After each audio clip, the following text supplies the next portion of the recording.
So we're going to have a little discussion today about David Brown hydraulics and three-point hitch systems. Probably a common phrase you've heard with regard to all of them whenever it comes up in conversation is, oh, the three-point hitch system's junk.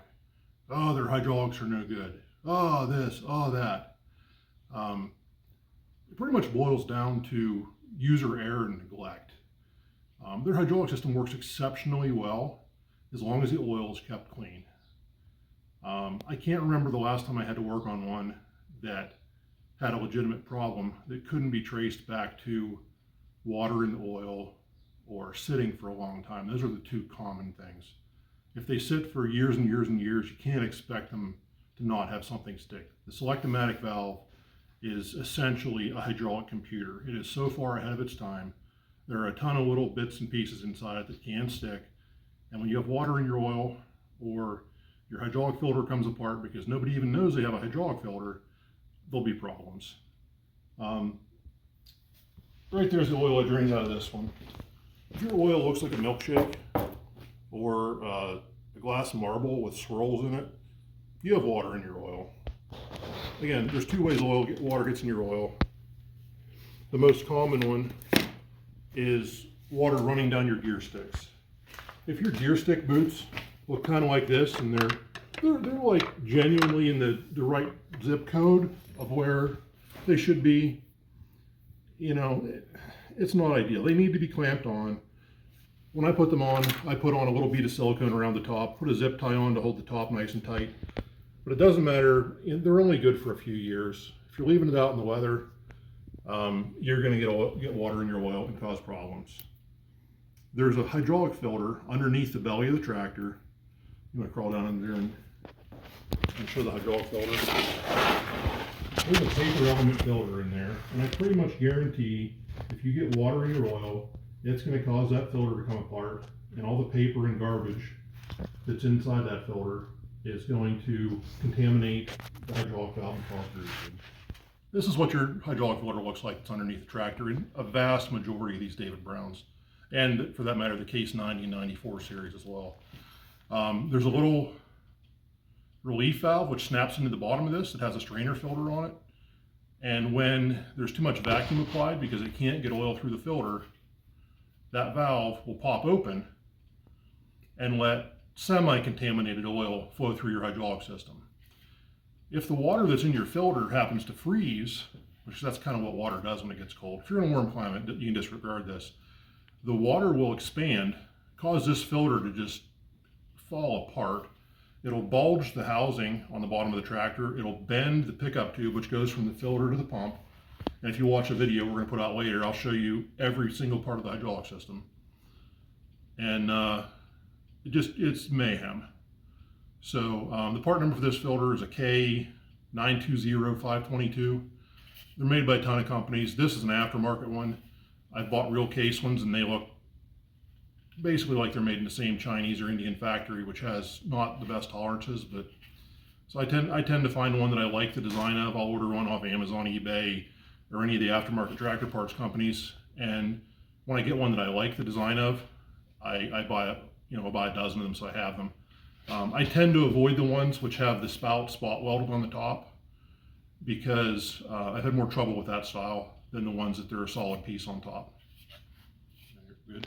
So that filter number I gave you is generally the filter for most Selectamatic and later David Browns that have the rear hydraulic pump. I can't think of any instances I've run across where that isn't the right filter.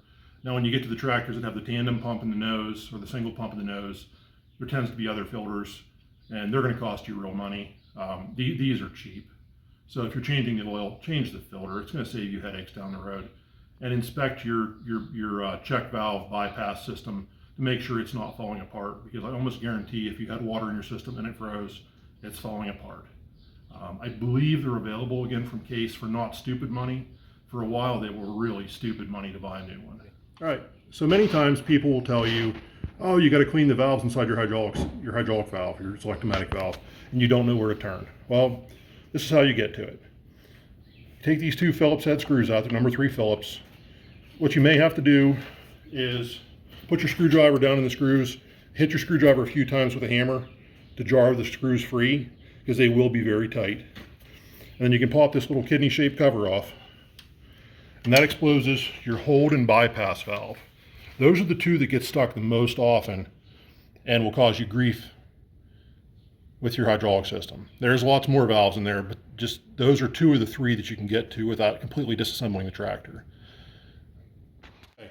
So to pull these valves out of here, they're not like valves like you think of like a kitchen sink valve or anything. They're more like a sliding check valve. And they'll get bound either stuck closed or stuck open and cause a malfunction in your hydraulic system. They're going to be tight. Make sure you have a screwdriver which fits very well. I've even taken a chisel and ground a chisel to fit the slot perfectly to get really tight ones out. But if you take a screwdriver that fits well, hit it with a hammer a couple times, and this screwdriver has a wrench flat on it, and you can pop it right free. And we'll do the same thing with the other one.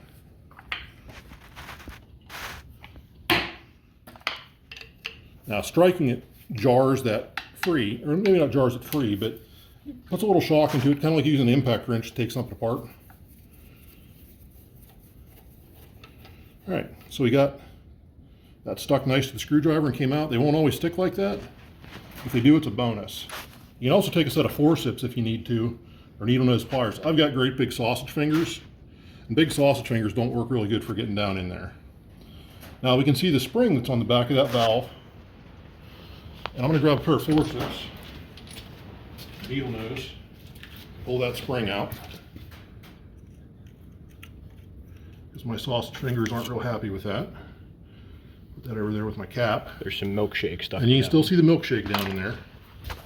And then I will grab a bolt, or a wooden dowel rod, or something that fits that really well, and try and pull that valve up out of there. This one's moving.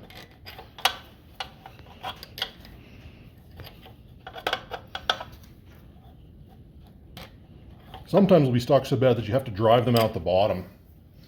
But the valve has to be out to do that. Yep. So you can take and wedge a piece of wood or wooden dowel down inside that and pull your valve out. That one actually looks really good. I don't know if we were having hydraulic problems with this tractor, but this was one we knocked over the head because it had a lot of problems. So we pulled the engine and put in the other tractor. And some of these, this one in particular, there's a little screen and orifice inside that you can take out and clean as well. People get really upset about that and whether it has a screen or not. I never really had too much trouble with them. Even if they don't have the screen, they seem to work fine. Let's pull that other valve out while we're here too, see what it looks like. If I remember right, this one, the 3-point worked on it, but it wasn't super strong and it would leak down a little bit. Yeah, it could need valve somewhere else. Pull that spring out of there. And then I think this one's stuck up actually.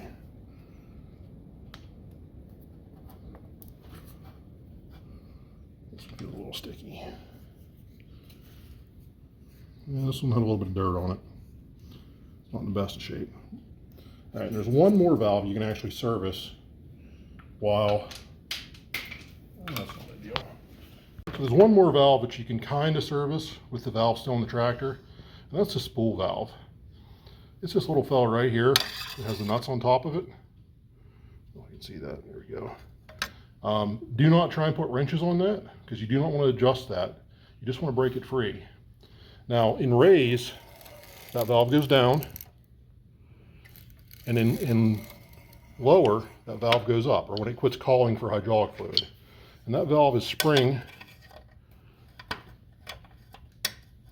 up and forced down.